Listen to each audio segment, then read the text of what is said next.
ready for Mental Flog with Jeff and Bishop. Grab your snacks. It's about to get real. Hello, everybody, and welcome to Mental Flog, and thank you so much for that introduction. My name is Bishop.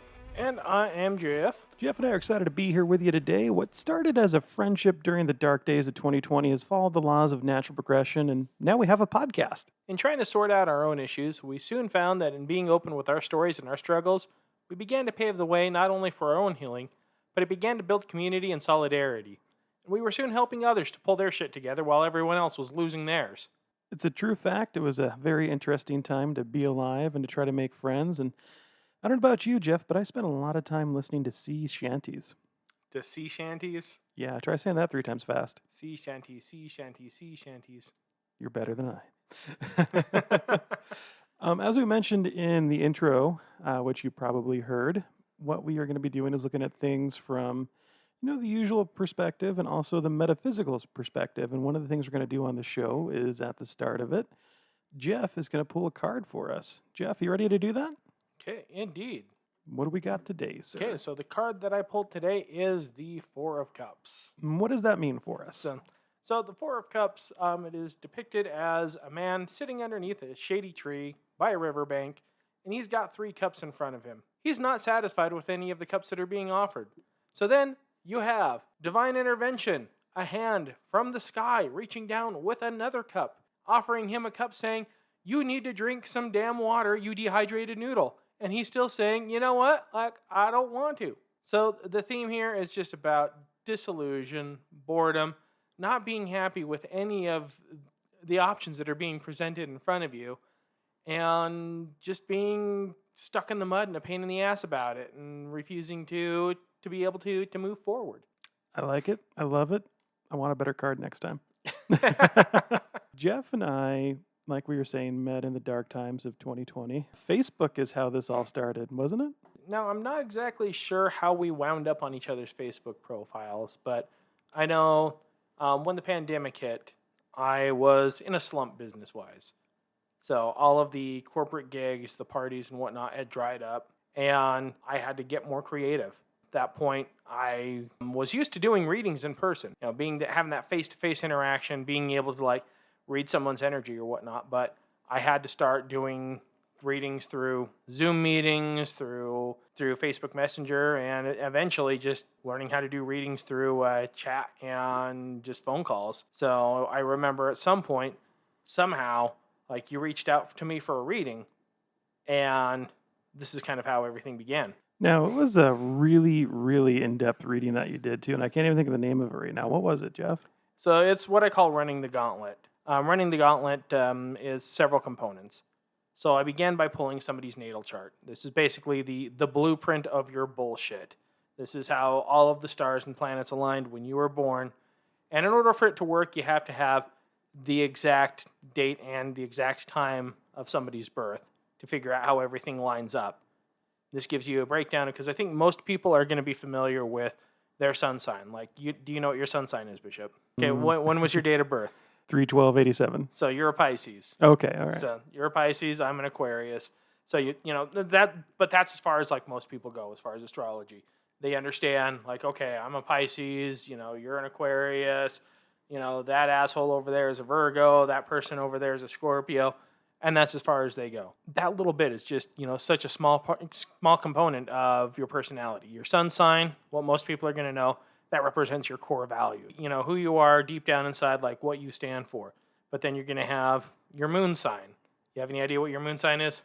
No, when you said sun sign, I was like, wait, is Pisces my moon sign or my sun sign? That's why I was like, I know I have it written down somewhere, but I'm not as good about it as you are of keeping track of it. Well, I think we'll have to do an episode where I pick apart your natal chart one of these days. That's going to be painful. So for those of you who don't know, Jeff, the wizard here, really is the wizard, and he is very into this. And I'm what you would call a skeptical believer, and that's how our friendship started. I wasn't unwelcoming of his different viewpoints and knowledge. but I had a healthy amount of skepticism. Now, the interesting thing about this reading he did for me was that I was really happy I did it at an older age because the things that jived with my personal mantra and my experience were very real. And I could see how if I'd learned that at a younger age, how that might have driven me towards some things versus just me figuring my stuff out on my own. It was an interesting thing. And I think when you're doing a natal chart analysis to begin with, it is gonna be more poignant for somebody a little bit later on in life, because that's gonna map out all of the aspects of your personality. That's gonna show various different trials and successes that you might have throughout your life. And if you're pulling this for somebody at a younger age, then yeah, like I can point out these different aspects that might steer somebody in a certain direction. But when people come to me and I pull this for people that are in their 30s, 40s, 50s, and point out all these different aspects on the chart, it starts clicking. It's like, okay, that makes sense. That's why this always happens. That's why I have these specific triggers here. Like it's all falling into place now, and it really does help give them some tools for introspection and for a lot more self-awareness. It definitely did give me some tools and some insight to a lot of the different parts of my past.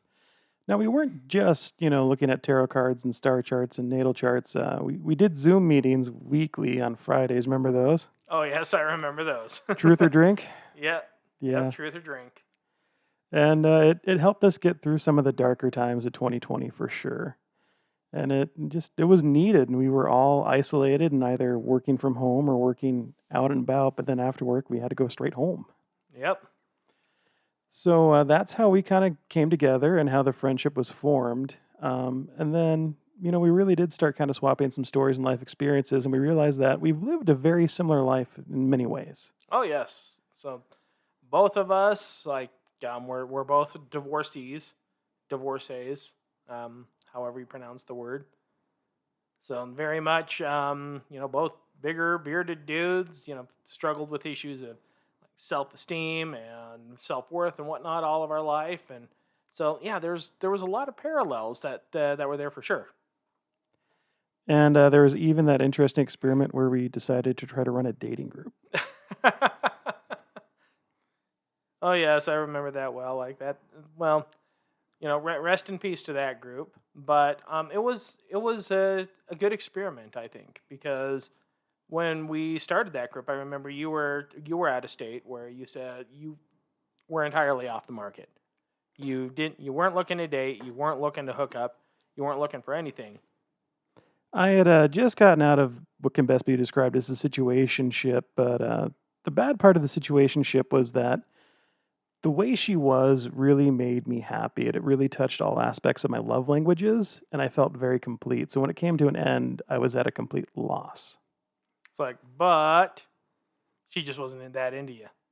Yeah, she went back to the person she was with before me, and that's a whole different backstory that we don't need to get into. But needless to say, you were recovering. Exactly. You were closed for business. Like, and I guess me, on the other hand, I was in a situation where I had just, before, as the pandemic broke out, was in a 2-year relationship that had come to an end, and wasn't really looking anything. I wound up, with what could be best described as a rebound. I tried to warn you. Yeah, you did try to warn me, but I had to touch the stove anyway to see if it was hot, and I got burned.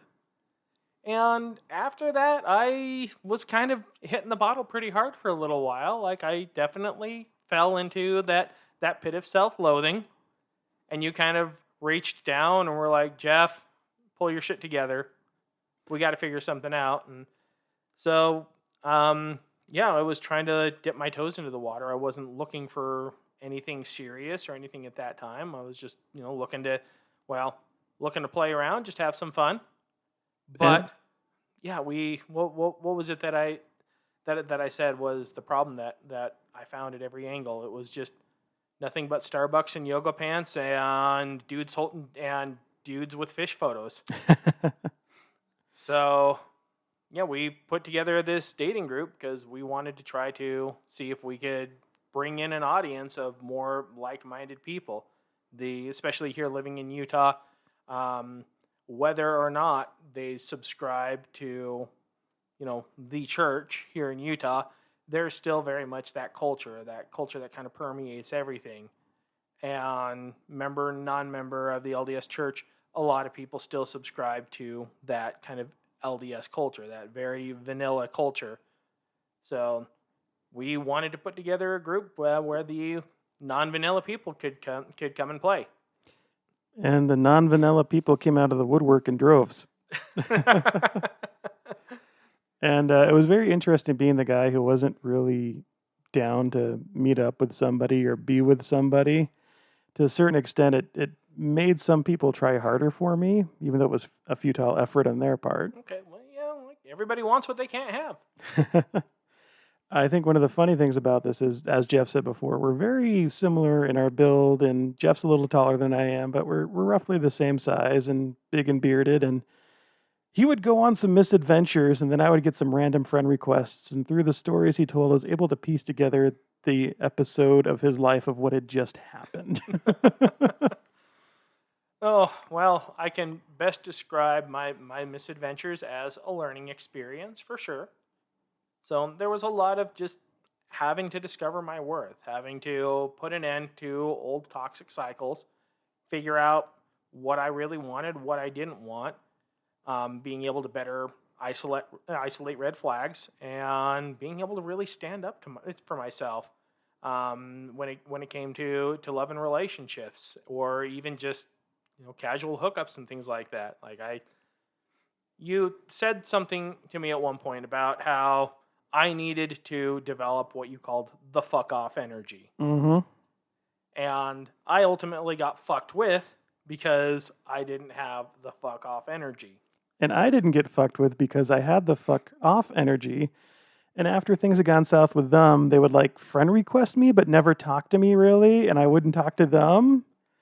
It was interesting. Well, I think an interesting thing that happened there was when they did start talking to you, usually it would be I'd get a message from you every now and again. You'd be, what's the story with this girl? Like somebody messaged me and they're like, do you know what's going on with Jeff? He just blocked me. And you were just like, well, I mean, you were a lot more diplomatic about it, but you're just like, you probably got blocked because, bitch, you be playing. Broken people break people, and the energy that you dwell at is the energy you attract. Agree or disagree? I agree. While Jeff was in his exploring the universe of Utah experiment, I was, like we said, doing my alone time experiment. And I tried to get Jeff to do the alone time thing too, and it didn't work out, but it made for some great stories. No, I eventually did have to do the alone time thing because I guess with my story there, it was, I had the wild, crazy summer, and then had kind of a situationship, friends with benefits situation, that went south, and then after that, I was closed for business. I said, I don't want to entertain anything that doesn't look like it's going to be an actual relationship. I don't want, no more situationships, no more hookups. And then after that, it was the beginning of 2021. There were still some potentials that came along that looked like they might turn into a serious relationship. So, I had to chase the rabbit down the rabbit hole. It did not work out well. And then there was one situation that it was a giant red flag, and it kept knocking on my door, and I turned it away, and I turned it away, and I turned it away. But eventually I said, you know what? Fuck it. Let's give it a go. And the funny thing about that is that the whole situation began on my birthday that year, which was the start of Mercury retrograde that year. And it ended the day that Mercury retrograde ended. And you see all of this gray on the sides here? That was all from that 3 weeks. And so after that, I was done. I was closed for good. No dating, no hookups, no situationships. I'm just going to focus on me. I'm just going to focus on going on some adventures, meeting some new people, just hanging out with friends, building my relationships with my friends, and working on myself. It's wouldn't you know it, that's kind of when you meet the one. I am engaged now. So both of us were on that same journey. We weren't looking for anything, and well, we wound up finding each other. Besides all of the chasing tail, red flag, saluting, and all of the other nefarious activities that we partook in those times, we got a little deep on some things. We dug into a blog post that I had made for myself back in December of 2017, and that kind of turned into us trying this thing called Man Class. You remember that? Oh yes, yeah, that was back in the time where we had what they called the Nerd Cave. My roommate at the time, he had this big shop where the joke was that we could make anything there except for money. It's kind of And true. and to be honest, it was quite the magical place because it was a place where broken men went to go and get their heads back together. It Because definitely helped a lot of people. well, most definitely, because I mean, with a lot of people, you have to give them something to do, give them something to take care of, help them feel like they have some sort of sense of purpose. Give them a project, give them a safe space to hand them a beer, let them vent about their problems, and give them a non-judgmental support group. And slowly but surely, you start seeing them pulling themselves together, getting their shit together. Now, that kind of evolved in what we called the Neoteric Man, which is an online support group that we were trying to run because at that point, COVID was surging again, and us getting together wasn't really a safe option for everyone. Hmm. The downfall of it was we were all pretty sick of Zoom at that point. We had a couple meetings. It was fun. We learned some things, but ultimately we didn't have traction with it just because everybody was tired of the format of it. And the interesting thing that I think we found there was even though we were trying to focus entirely on men's mental health, those Zoom meetings started to become more and more where it was actually more females that were joining in on those meetings, trying to better understand their partners or trying to better understand just men in general, like, what went wrong with their previous relationship, from the man's perspective, trying to understand the man's perspective and like what they can do to better be there for the men in their lives. And that's why what we have today is called Mental Flog. We had talked about doing a men's support podcast. I've done a lot of marketing and advertising and things like that. And I looked into it and I was like, there is a lot of podcasts for him and podcasts for her. But I don't think there's anybody that offers our particular spin or view on things that are looking at it for everybody. At first, I was apprehensive to take on this kind of project with the scope that we were looking at. But then I realized we don't have to be an expert in everything in order to be able to try to appeal to the common people out there. We can bring on other experts, and expert or not, like everybody has an opinion that's valid that deserves to be heard. Agreed. We did some back and forth deliberating on it, and we came to that conclusion. We're like, hey, we do know a lot of decent people out there that are good resources. So no matter, if you're straight, gay, bi, trans, not trans, if you identify as a garden gnome, we might know somebody who can talk to you.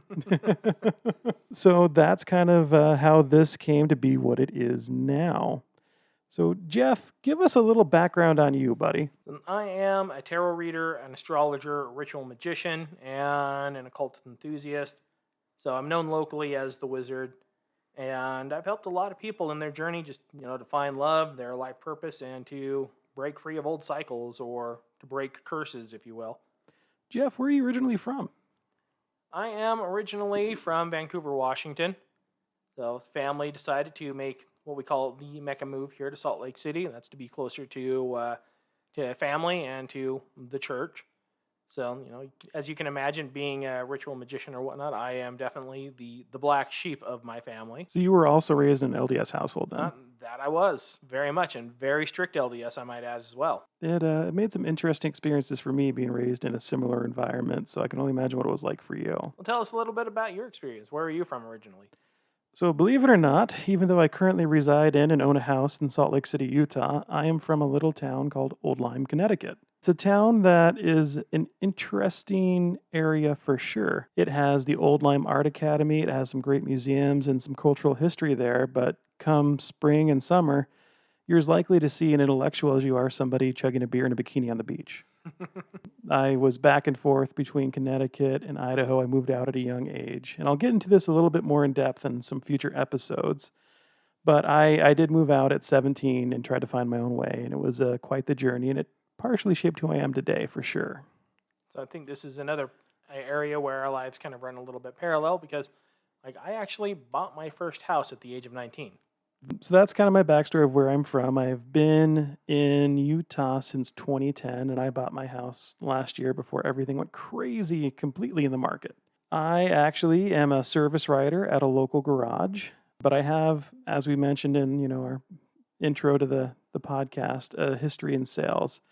I've worked for some of the bigger names in auto sales in the area. I've worked for some of the smaller names, and I even at one point ran my own small business. So it's definitely helped me with some different skill sets. So now that you know a little bit more about us, one thing we want to add here is you probably heard that this is going to be an interactive show. And one of the things that we have for a tool to help with interactivity is we have a voicemail. So what this means is that if you have a question for us, instead of having to type out an email or try to find us on social media, we've made it very simple. All you need to do is give a call to 435-538-9556. That number is going to go directly to voicemail where you can leave your question. And by all means, let us know if we can include your audio in the show. We are going to be running what they call seasons, and this is the Phoenix Rising season. We're going to start out a little bit darker and then get into the happy stuff. Our very next episode is going to be Jeff talking about his tower moment. Jeff, can you explain to us more what a tower moment is? Well, a tower moment, that's a term that's used in the metaphysical community, and it typifies what happens in your life when you pull the tower card in the tarot deck, which is kind of interesting because, when people who don't know anything about tarot, they think, oh, the death card, like, I just hope that, they don't pull the death card, and then you pull the tower instead, and they're like, oh, a tower, like, I mean, is that good or what? I'm like, no, this is probably the most ominous and most feared card, and also probably the most understood card in the tarot, because each one of those cards in the major arcana, it follows the literary trope of the hero's journey. The tower is the moment in which everything falls apart.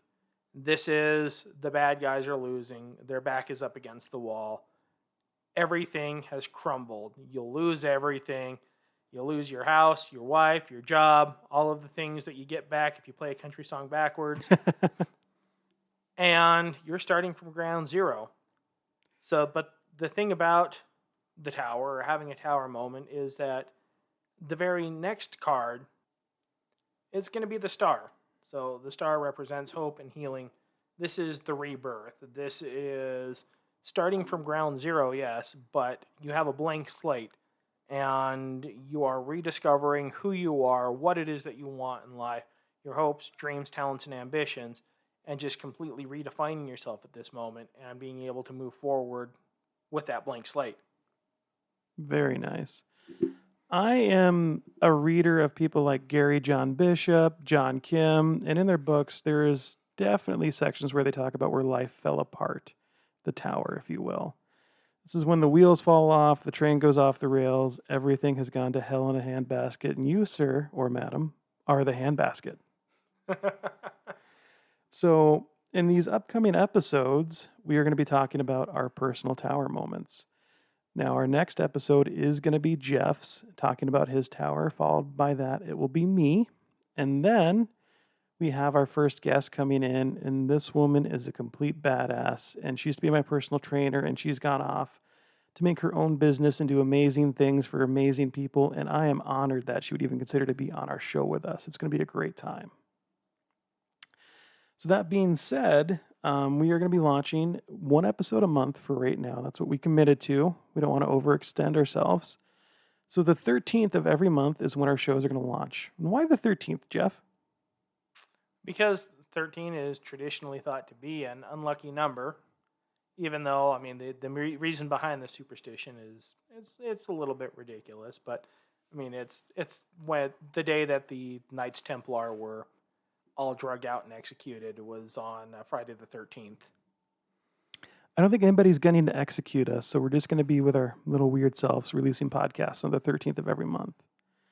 Now, it is my hope, our hope, that you listeners will actually hit us up with some decent questions, and we can turn those into, a companion episode every month where we do dive in and answer questions from, the listeners and see what else we can dive into with you guys together. Now, I recognize that one episode a month might seem like forever, and some of you might have some personal questions that aren't quite fit for the voicemail or the show.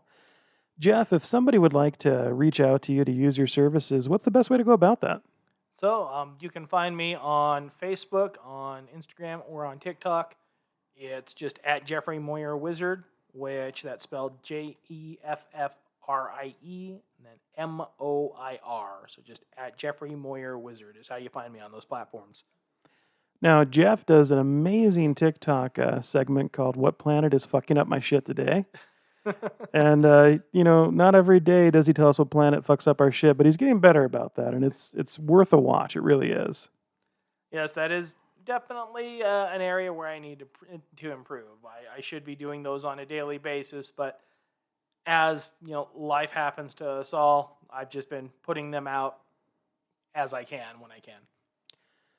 Well, folks, this has been episode 0 of Mental Flog. Now, I would like to add to this that if you hear any background noises, an occasional dog noise or kitchen noise, this show is recorded in front of a live studio audience, aka my roommates in my house in our kitchen.